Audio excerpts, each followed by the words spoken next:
Hey everybody, this is the Sliders Review, and since it's Women's History Month, I'm here today to talk to you about Batman Season 3, Episode 1, Enter Batgirl, Exit Penguin. So with all this talk of Batgirl, I gotta give it up to the OG, the one who first appeared as Batgirl and stuff, Yvonne Craig. A gorgeous, talented woman, and one of my favorite of all time to ever play Batgirl.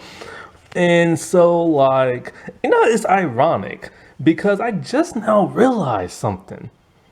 She showed up in season 3, episode 1, and in Batman animated series and the Batman cartoon series.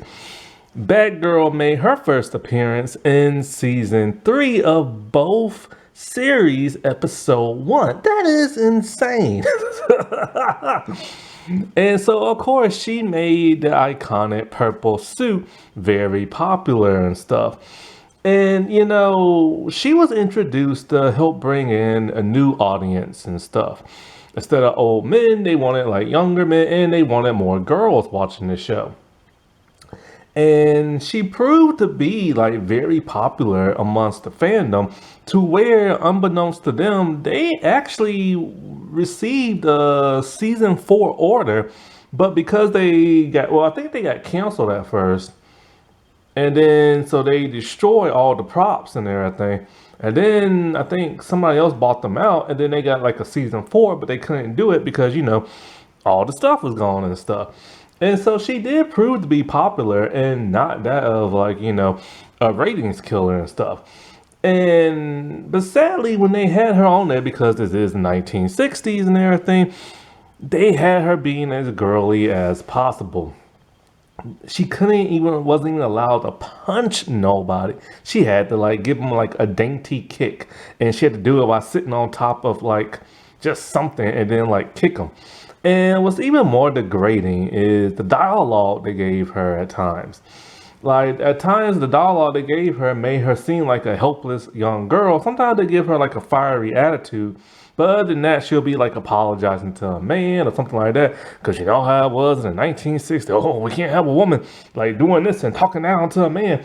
We gotta have them apologizing and stuff like that because the men are gonna have their feelings hurt. Ugh, I swear to God, man. And so she assumed that like she got the role because she actually knew how to ride a motorcycle in real life because, the character rides a motorcycle. But she said it was actually because of her squeaky voice and everything that sounded like a cartoon. And so I'm not really sure if she actually resented playing Batgirl or not, but she did say many years later, young girls would come up to her and say she was their role model because for the first time in life, they realize that a girl can do the same thing a guy can. And that's what I'm talking about when it comes to representation, man. Like something like that is very important. That is why representation in modern day is very important with people of color and LGBT and everything else. And of course, there's that certain butthole or toxic fan group that don't want people to like be represented and stuff. But this is exactly what I'm talking about. It's like she helped inspire other young little girls and stuff. And that's what the character was supposed to do. Now, the Adam West Batman series, my God, it is one of the coolest shows ever. Yeah, it's beyond outdated, and there's a lot of corny dialogue, but you gotta love it, man. You gotta love it. And may everybody who was on that show rest in peace. Because pretty much everybody is dead now. Except for Burt Ward, who was Robin. I think one or two of the Catwomen. And maybe a couple of like extras that was on the show. But pretty much sadly, everybody is gone, man. It's terrible. This is such an iconic show of iconic people, and they played these roles to perfection. So iconic that some of them are being duplicated today and everything. And it's just sad they're all gone. Like the Penguin was played by Burgess Meredith and everything, and this dude was so iconic, man. And not to mention Adam West himself. You know what I'm saying? It's just like, it feels sad sometimes watching these older stuff. Like when I was watching Batman the animated series, my Batgirl episode review, I'm like, man, Kevin Conroy, man. Like, you know what I'm saying? Like, it just sucks, man. And so with this episode, since it's the 1960s, and it's funny because a lot of people assume that this was trying to be in line with the comics, but that's not true. The comics were actually somewhat serious then. It was the comics that tried to be like this show because this show was so popular and stuff. And so with this one, this is not a two-parter. It's a one-part episode, which is cool because I like that. It just gets through it really fast. And so the Penguin, in his weird scheme of things, wants to marry Barbara Gordon. Now, she's been name dropped in season 2, but she finally gets to appear in season 3. And she has that short, like, dark brown hairstyle because she has to wear a red wig when playing Batgirl. And so Penguin wants to marry her. Why? The weirdest thing, he thinks if he marries her, he can get immunity from not being arrested. Dude, you're not a world leader. But that's what I'm saying when the writing was so weird. Like, you gotta remember, it's the 1960s, all right? It ain't gonna be the greatest writing of them all. But man, I do miss a lot of the props. I miss the Batmobile, I miss the Batcave, I miss the costumes, except for Robin. That boy needs some pants. Poor Bert, man. They made him take all them pills and everything so he wouldn't bulge out. And poor dude, what they did to him, And so, like, it's weird. Okay, so Barbara Gordon is out of college and she met Bruce Wayne 4 years ago, right? So she would have been like 18. So if she only had 4 years of college, she's like 21, 22, something like that, right? And her dad, the commissioner, set her up on a date with Bruce Wayne, who's in his late 30s, early 40s. So they're supposed to go to the opera and stuff like that. And Dick don't want to go, but Bruce makes him go anyway. And so like Penguin ends up kidnapping her, but guess what? He takes her to the room next door in her apartment. And it's just kind of like, what? He didn't even take her more than 20 feet. The 60s, man. And he said because it's the place nobody would ever look for her. And in some ways, he's kind of right. Like when somebody goes missing, do they really go knocking next door and go in the house? No. So in a way, he's kind of right. But at the same time, it's an abandoned room, so somebody's bound to look in there.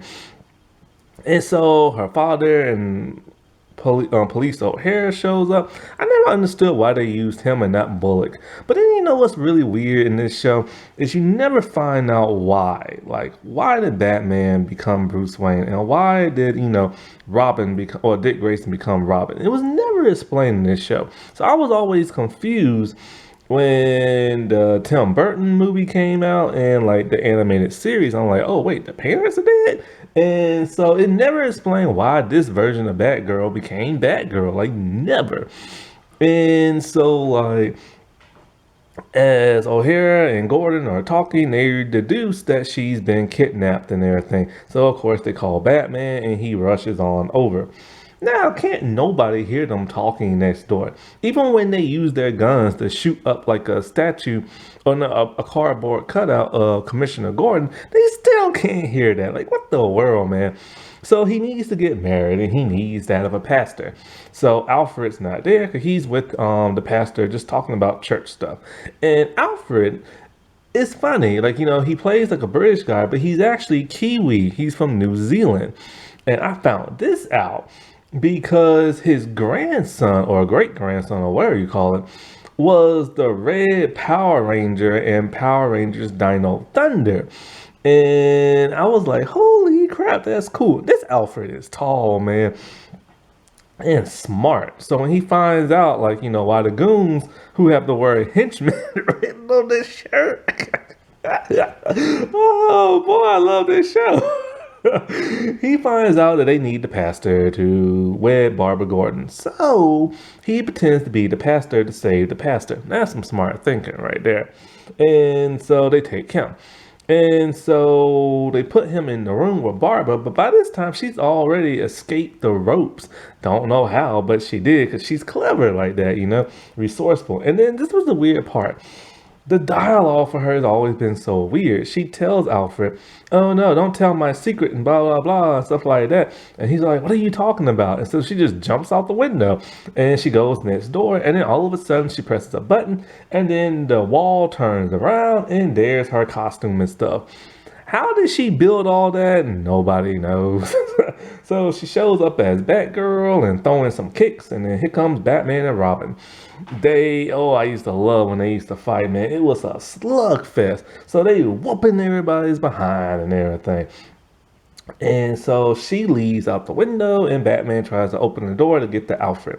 But of course, Penguin wakes up and gasses them. And he ties everybody up, puts them in a sack, and throws them out the window about a couple of stories in the air into his convertible type car. Now, Barbara, what don't make no sense is that she had like a decoy in a chair and tied it up like a mannequin. Where'd she get the mannequin from? So, anyways, they take all the people. She goes and she gets her motorcycle, which is in the wall of the building. Who put it there? Who built her motorcycle? Nobody knows. But she chases after them and everything. And so when they tie Batman and Robin up and they put them over some sludge so they can fall in it, she shows up, helps save the day, and then Alfred unties himself, or she unties him, or something like that. And I like how like he's punching Penguin in the face, man. Alfred is throwing down. So it's another slugfest. And so while that's going on, Barbara has decided she's gonna have a conversation with Alfred, talking about like somehow Alfred has figured out she's now Batgirl. And it doesn't make no sense how he figured it out, but he figured it out. And she's all like, "You tricked me. You pretended to be like a butler. You pretended to be like a pastor. But I heard you tell Batman you're Bruce Wayne's butler and blah, blah, blah, and stuff like that." And he's all like, "I did not trick you. I just wanted to save the pastor." "Oh, well, I'm sorry." See what I'm talking about with the doll? Like she has to apologize to him. And so I don't know how he figured out who she is, but he does. And she begs him to like and pleads with him not to tell her identity and stuff like that, because she says she'll never be able to crime fight again, but it doesn't explain why she wants to be a crime fighter. So she dashes on out of there and transforms back into Barbara Gordon with the wedding dress on so they can save her. Everybody gets their butt whooped, so Batman and Robin are victorious. They find Barbara Gordon. They have like a little chit chat, all this stuff like that. And then it ends with that. And then we get Dick and Bruce. They're outside the DMV. Dick just got his license on his birthday of all things. Just found that out. And so Bruce got him a car. But then Gordon calls Bruce Wayne to thank him for like a check he wrote, and then it's the Riddler. And so this sets up for the next episode. And I used to love how they used to do that. That was so cool. But yeah, she was a trailblazer, man. You know what I'm saying? And like she went on to do like other movies, other shows and stuff like that. I believe she became like I think she might have became like an ambassador in real life. I'm not really sure. But I know she was in Star Trek as an Orion girl and stuff. But she was one of my all-time favorite Batgirls, and it's sad she's gone and stuff. Happy Women's History Month, everybody.